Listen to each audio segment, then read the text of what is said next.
आज आपण नवीन एक टॉपिक शिकणार आहोत, पर्सेंटेज. पर्सेंटेज म्हणजे टक्केवारी. ठीक आहे, टक्केवारी. ओके, टक्केवारी ह्याच टॉपिकशी रिलेटेड आपण अजून एक टॉपिक शिकणार आहोत सोबतच, तो म्हणजे नफा आणि तोटा. ठीक आहे, प्रॉफिट अँड लॉस हे टक्केवारीमध्येच काढल्या जातात, म्हणजे त्याच्यासाठी अशी काही वेगळी प्रोसिजर अशी नसते. ठीक आहे, सो आपण पर्सेंटेज जेव्हा काढतो, मी तुम्हाला याच्या आधी भरपूर वेळेस सांगितलेलं की पर्सेंटेज हे पर्सेंटेजमध्ये न ठेवता फ्रॅक्शनमध्ये ठेवायचे, अपूर्णांकामध्ये ठेवायचे, ते जास्त सोपे जातात. जिथे तुम्हाला खरंच टक्केवारींची गरज पडणार आहे तिथं जशाल तशी टक्केवारी घेतली तरी चालते, फ्रॅक्शनमध्ये तुम्हाला करता आलं तरीही चालेल. ठीक आहे, बघा आता पर्सेंटेज म्हणजे काय, तर दर 100ला किती. ठीक आहे, जर का मी असं म्हणालो की मला 500 पैकी 300 रुपये मिळालेत, 500 गुणांपैकी 300 गुण मिळाले, तर दर 100ला किती असं आपण काढतो. आपण आपल्या शाळेमध्ये पर्सेंटेज सुद्धा असेच काढलेले असतात की 500 पैकी 300 तर 100 पैकी किती. बरोबर आहे, माझ्या 500 पैकी 300 भेटले तर माझ्या 100 पैकी किती. आपल्याला यांचं युनिट एक ठेवायचं असते, हे तुम्हाला सांगून झालेलं आहे. बरोबर, मग मी ही 2 शून्य आणि हे 2 शून्य कट केले. मग आता 5 सख 30 आणि हा शून्य कॅरी फॉरवर्ड जशाल तसा, म्हणजे किती 60. 500 पैकी 30 म्हणजे 100 पैकी किती 60. असे हे टक्केवारीचं बेसिक काय म्हणतात त्याला, बेसिक गोष्ट आहे. ठीक आहे, तर 1/100 म्हणजे किती, तर 1/100च. ठीक आहे, 2/100 म्हणजे किती, तर 1/50. हे झालं फ्रॅक्शन. ठीक आहे, किंवा मग याला जर का मी अजून व्यवस्थित सांगायला गेलो तर 1% म्हणजे किती, तर 1/100. ठीक आहे, आता हे जे टक्केवारीचं जे काही साईन दिसतं तुम्हाला, टक्केवारीचं साईन, याचं नीट लक्षात घ्या कधी पण कसं असतं. टक्केवारीचं जे साईन आहे याचा अर्थ असा असतो की गुणाकारामध्ये 1/100. ठीक आहे, आपण कधी करताना समजा असं मी म्हणालो की 40%, तर तुम्ही याला काय करताल, सेम 40/1/100 करताल. बरोबर आहे, ठीक आहे, चालतं, असंच असतं ते. ठीक आहे, पण मी काय म्हणतो की सरळ छेदामध्ये 100 न घेता जर का तुम्ही गुणाकारात 1/100 असं 100 लिहिलं, काही फरक नाही पडत. आता फॉर एक्झाम्पल याला जर का असं मी म्हणालो की 40%, काही होत नाही, कारण की 40चा गुणाकार ह्या 1 सोबत होतो आणि छेदस्थानामध्ये 100 येतात, तर हेच येतं. पण जर का तुम्हाला असं दिलेलं असेल की 16.23%, मग आता पोरांना प्रॉब्लेम येतो की दादा छेदामध्ये 100 ठेवायचे कुठे, कशासोबत ठेवायचे, ह्या 3 सोबत ठेवायचे की ह्या सगळ्याच्या छेदामध्ये ठेवायचे. सिंपल आहे, काही करायचं नाही. तुम्हाला काय सांगितलंय, 2/3 गुणिले 1/100 असं करा. मग आता तुम्ही काय करताल, 3×16=48, 48 अधिक 2 50, म्हणजे पुढचे स्टेप काय येईल, 50/3 आणि हे 1/100. बरोबर आहे, 50 ने याला भाग दिला 2 आणि 1/3 म्हणजे ह्या छेदामधले 3 आणि छेदामधले 2 यांचा गुणाकार तो किती येतो 6, म्हणजेच 1/6. कळालं. ठीक आहे, जेव्हा तुम्हाला पूर्णांकयुक्त अपूर्णांक आला ना, तेव्हा गुणाकारामध्ये 1/100 ठेवायचे. त्यांनी जर का अपूर्णांक दिलेला असेल, अपूर्णांकातले टक्के जर का सांगितले असतील, तर काही नाही, सरळ 1/100 करायचं. ठीक आहे, चालेल. आता आपण थोडेसे काही पर्सेंटेज बघू, काही पर्सेंटेज म्हणजे किती फ्रॅक्शन वगैरे होतात ते बघूयात. ठीक आहे, बघा 1% म्हणजे किती, तर 1/100. 2% म्हणजे 1/50. 3% नको उगाच कन्फ्युजन. 4% म्हणजे किती, तर 1/25. 5% म्हणजे किती, 1/20. बरोबर. त्याच्यानंतर जर का मी असं म्हणालो की 8% म्हणजे किती, 8% म्हणजे किती येतील, 8% म्हणल्यानंतर वर हे 8 असतील आणि खाली 100, तर आपण याला सरळ पद्धतीने 4/25 वगैरे करू शकतो. ठीक आहे, बघा हे 8 गुणाकारात 1/100, 4 ने भाग दिला किती येत आहे 2 आणि इथे येतात 25, म्हणजे किती 2/25. 25. ठीक आहे, 2/25. 1/8 म्हणजे किती? 2/8% म्हणजे किती? 2/25. हा फ्रॅक्शन आला. 10% म्हणजे किती? तर 10% म्हणजे 1/10. बरोबर आहे. वर 10 असतील, खाली 100 असेल, 0 0 कट होईल, वर 1 आणि खाली राहिले 10. 12.5% म्हणजे किती? 12.5% म्हणजे किती? तर 1/8. ओके, येतंय लक्षात? पुढे जर का 15% म्हणलं तर मग किती येतील? 15% म्हणजे किती? 3/20. हे फ्रॅक्शन मध्ये येतात यांची गणित, म्हणजे उत्तर वगैरे. मग अशी सांगितलं तुम्हाला 16.2/3% म्हणजे किती? तर 1/6. ओके, येतं लक्षात? असेच आपण हे कन्वर्ट करून घ्यायचे असतात. फक्त कधी गरज पडली तर ठीक आहे, नाही गरज पडली तरी ठीक आहे, काही इश्यू नाही त्याच्यामध्ये. ठीक आहे, हे झालं टक्केवारींचं. टक्केवारीला टक्केवारीमध्ये न ठेवता फ्रॅक्शन मध्ये करून घ्यायचं, ते सोपं पडतं आपल्याला. ओके, पुढे जाऊ. डायरेक्ट आता आपण गणितांमध्ये सुरुवात करूयात. एका छपाई यंत्राची किंमत किती दिली आहे त्यांनी? 4,50,000 आहे. केंद्रीय विक्री कराचा दर 4% असल्यास एकूण विक्री कराची किंमत किती? ठीक आहे, ही छपाईची ही किंमत आहे. याच्यावर त्यांनी काय केलंय? सेंट्रलचा सेल्स टॅक्स लागलेला आहे. किती? 4%. म्हणजे तो ह्या सगळ्याच्या 4% त्याच्यावर ऍड होणार आहे. ठीक आहे, म्हणजे आता हे स्टील नफा तोटामध्येच जात आहे, पण पर्सेंटेजनीच आपण त्याची उत्तरं काढत असतो, म्हणून हा टॉपिक एकत्र घ्यायचं मी ठरवलंय. ठीक आहे, आता तुम्ही काय करणार? 4,50,000चे 4%. 4% दिले ना, म्हणजेच काय? 4/100. तर आपण हे इथे 2 0 2 0 कट केले. 45 गुणिले 4 म्हणजे किती होतात? 180 आणि वरचे 2 0. हा काय झाला? हा विक्री कराचा 4% वाला दर आहे, तो किती आलाय? 18,000. तो वाढून परत याच्यावरच जाणार आहे. मग त्याच्यानंतर ती नवीन विक्री किंमत तयार होईल. म्हणजे किती होईल मग आता? 45 आणि 8 53 आणि 63. 63 म्हणजे किती? 6,30,000. ठीक आहे, 6,30,000 त्याची अशी किंमत होईल. ओके, पुढचं गणित बघूया. आज हे सोपे वगैरे सगळे जसे जसे येतील तसे तसे आता आपण बघूयात गणित. ओके, एका संख्येच्या 25% मध्ये 64 मिळवल्यास त्या संख्येच्या 50% मिळतात, तर ती संख्या कोणती? बघा, एका संख्येच्या 25% म्हणजे समजा मी इथे x घेतला. एक्सच्या 25% 64 मिळवल्यास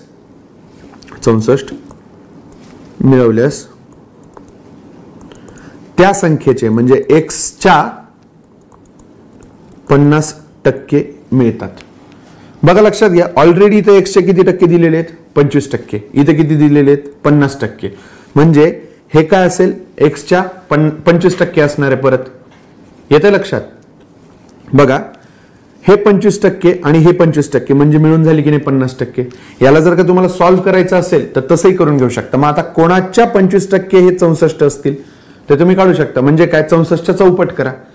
पण 64 जर का 25% असतील, ठीक आहे, तर 64च्या दुप्पट जर का केली तर ते 50% झाले, आणि त्या परत दुप्पटच्या अजून दुप्पट केली तर 100% झाले. याला सॉल्व्ह जरी करायचं म्हणलं तरी करू शकतो आपण. बघा, सॉल्व्ह करून घेऊयात. उगाच लगेच एकदम याच्यामध्ये जायला नको आपण. 64%. ठीक आहे, आता काय झालं? इथे 1/4 आणि इथे 1/2. बरोबर? काय येईल मग आता इथे? 64 इक्वल्स टू x/2 वजा x/4. x/4. बरोबर आहे? आलं लक्षात? आता आपण काय करतो? छेद समान करून घेतो. छेद समान करून घेतला म्हणजे याला 2 ने मल्टिप्लाय करायचं, यालाही 2 ने मल्टिप्लाय करायचं. बरोबर आहे? किती आलं 2 ने मल्टिप्लाय केल्यानंतर पुढच्या स्टेपमध्ये? 64 बरोबर 2x वजा x छेदस्थानामध्ये 4. छेद समान झाल्यानंतर छेद एकदाच घ्यायचा आणि मग अंशाची बेरीज किंवा वजाबाकी जी काय होती ती. आता हा 64 इकडे काय गेला? गुणाकारामध्ये गेला. बरोबर आहे? 64 गुणिले 4 म्हणजे काय? 64 ची 2 वेळेस दुप्पट करायची. ती किती येते? साइन चौक 24 आणि 16 म्हणजे 256. बरोबर आहे, 256 आणि 2x मधून x गेला, x ची व्हॅल्यू किती आली 256. जे मी तुम्हाला इथं सांगत होतो की हा जर का 25% आहे, हा पण 25% असेल, म्हणूनच इथे 50% होणार आहे. येतं लक्षात. मग 64 हा कोणाच्या 25% आहे, तर 64च्या 2 वेळेस दुप्पट करायचे. 64ची एकदा दुप्पट केली म्हणजे 128, 128ची अजून एकदा दुप्पट केली म्हणजे 256. ठीक आहे. अशा टाईपने हे टक्केवारीचं अगदी बेसिक वगैरे गणित आहे. ते कुठल्या तरी एकदम कंबाईनला वगैरे येऊ शकते, कंबाईनच्या प्रीला किंवा कंबाईनच्या मेन्सला, ग्रुप सीच्या वगैरे येऊ शकतात. ठीक आहे. पुढचं गणित बघूयात. रामूला एका परीक्षेत, ओके हा क्वेश्चन आपण स्किप करून नंतर सांगतो मी तुम्हाला.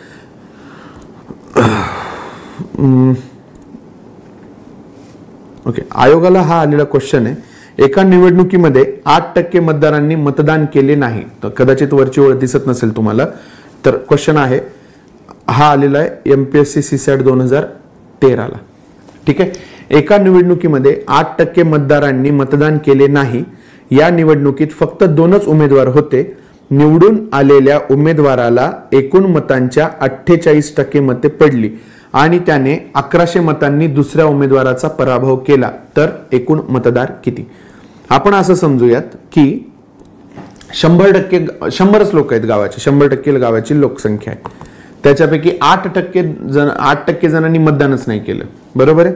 म्हणजे माझ्या 8 जणांनी, मी जर का गावाची लोकसंख्या 100च पकडली, ठीक आहे, त्याच्यापैकी 8 जणांनी मतदानच नाही केलं, 92 जणांनी मतदान केलंय. बरोबर आहे.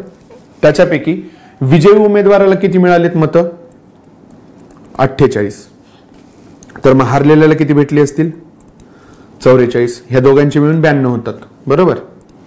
आता मला सांगा की दोघांमध्ये डिफरन्स कितीचा आहे?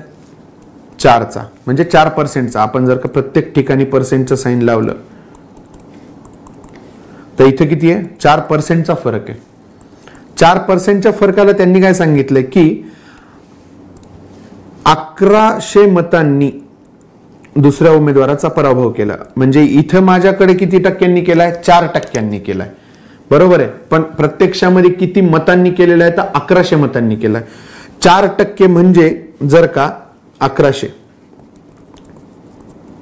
4% म्हणजे किती? 1100. तर 100% म्हणजे किती? हेच काढायचं असतं आपल्याला. बरोबर आहे. मग आता मी जशी तुम्हाला पद्धत सांगितली की जर का माझ्या 4ला त्यांनी 1100 म्हणलेत, तर माझ्या 100ला ते किती म्हणतील? माझ्या 100ला ते किती म्हणतील? बरोबर आहे. माझ्याकडे डिफरन्स कितीचा आहे? 4%चा आहे. त्याच्यामध्ये डिफरन्स कितीचा आहे? 1100 मतांचा आहे. बरोबर आहे.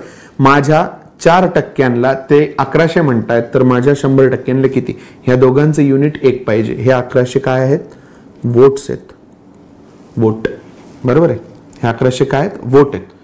राईट. सो आपण काय करणार इथे? यांचा भागाकार आणि गुणाकार जो काही होतो तो. राईट. सरळ यांनी याला भाग द्या. 25. 1100 गुणिले 25. आता मी तुम्हाला काय सांगितलं होतं की गुणाकारामध्ये जर का 2 शून्य असतील तर ते 2 शून्य जशाल तसे लिहून घ्यायचे. बरोबर आहे. आता तुम्हाला बेरीज गुणाकार कोणाचा करायचा आहे? 11 आणि 25चा. राईट. कोणत्याही संख्येचा 11 सोबत गुणाकार असेल, म्हणजे कोणत्याही संख्येचा, म्हणजे इथे 25 आहे, तर हिचं युनिट प्लेस जशाल तसं लिहून घ्या. ते आलं 5. ह्या दोघांची बेरीज लिहून घ्या 7 आणि मग 2 हा जशाला तसा. 100% लोक किती होते? गावातली कंप्लीट लोकसंख्या किती होती? तर 27,500. ठीक आहे. ऑप्शन तुमचा 4 आहे. आलं लक्षात? ठीक आहे. पुढचं गणित बघूया आपण. ओके, मला असं वाटतं की आपण ते जे गणित सुरुवातीला जे सोडलं होतं ते घ्यायला पाहिजे. ओके. रामूला एका परीक्षेमध्ये 30% गुण मिळवून 36 गुणांनी नापास झाला. तर विजू त्याच परीक्षेमध्ये 36 गुण मिळून पास होण्यासाठी आवश्यक गुणांपेक्षा 12 गुणांनी जास्त मिळवतो. तर परीक्षेत किती गुणांची होती व पास होण्यासाठी किमान गुण किती? रामूला एका परीक्षा, आपण असं एक समजूयात की ही एक लाईन आहे. ही काय? ही पासिंग लाईन आहे. Passing line. राईट. रामूला त्या परीक्षेमध्ये 30% गुण मिळालेत. रामू आहे खाली, कारण की तो नापास झाला म्हणून आपण त्या पासिंग लाईनच्या खाली ठेवलंय त्याला. ठीक आहे, किती गुण मिळालेत? 30%. बरोबर आहे. 36 गुणांनी नापास झालाय, म्हणजे 36 गुण जर का त्याला भेटले असते तर या लाईनवर तो आला असता आणि पास झाला असता. म्हणजे या लाईनचे गुण किती आहेत? 36 मार्क्स. बरोबर. विजू त्याच परीक्षेमध्ये 36% गुण भेटलेत त्याला. इथं कुठेतरी वर असेल ना तो 36%.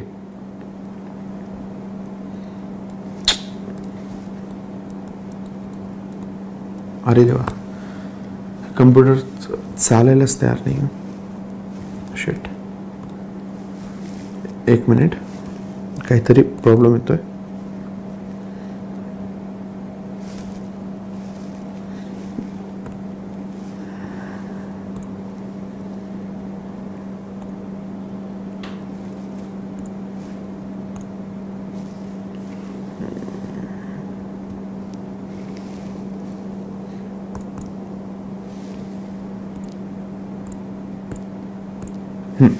बघा, आपण काय म्हणालो होतो, रामूला एका परीक्षेत 30% गुण मिळून 36 गुणांनी नापास झाला, तर विजू त्याच परीक्षेत 36% गुण मिळून पास होण्यासाठी आवश्यक गुणांपेक्षा 12 गुणांनी जास्त मिळवतो. तर परीक्षा किती गुणांची होती व पास होण्यासाठी किमान गुण किती? आपण काय केलं, सगळ्यात पहिले एक पासिंग लाईन काढली. राईट, याला नाव दिलं passing line. Okay, passing line. रामूला इथे कुठेतरी 30% मिळालेत, म्हणजे पासिंग लाईनच्या खाली आहे. किती मार्कांनी खाली आहे? 30% गुण मिळून 36 मार्क. आपण नियम टाकू इथे, याला 36 मार्क्स. बरोबर, 36 मार्क. आणि विजूला 36% गुण मिळालेत, म्हणजे आणि तो पास झालाय. राईट, किती? 36% भेटलेत आणि त्याला मार्क किती आहेत? पासिंग लाईन पेक्षा जास्त मार्क किती आहेत? 12. आवश्यक गुणांपेक्षा 12 गुण जास्त मिळतो. आपल्याला आवश्यक गुण म्हणजे ही पासिंग लाईन. बरोबर आहे. आता मला सांगा, टक्क्यांमध्ये डिफरन्स किती आहे? 6%. बरोबर आहे. टक्क्यांमध्ये डिफरन्स किती दिलेला आहे त्यांनी? 6%. 6% आहे डिफरन्स. राईट. आणि मार्कांमध्ये डिफरन्स किती दिलेला आहे? 48 मार्क्स. बघा ना, हे इथले 36 मार्क्स आणि इथले 12 मार्क्स. बरोबर. जर का या 30% वाल्या रामूला अजून जर का 48 मार्क्स भेटले असते तर तो कुठपर्यंत गेला असता? 36% गेला असता की नाही?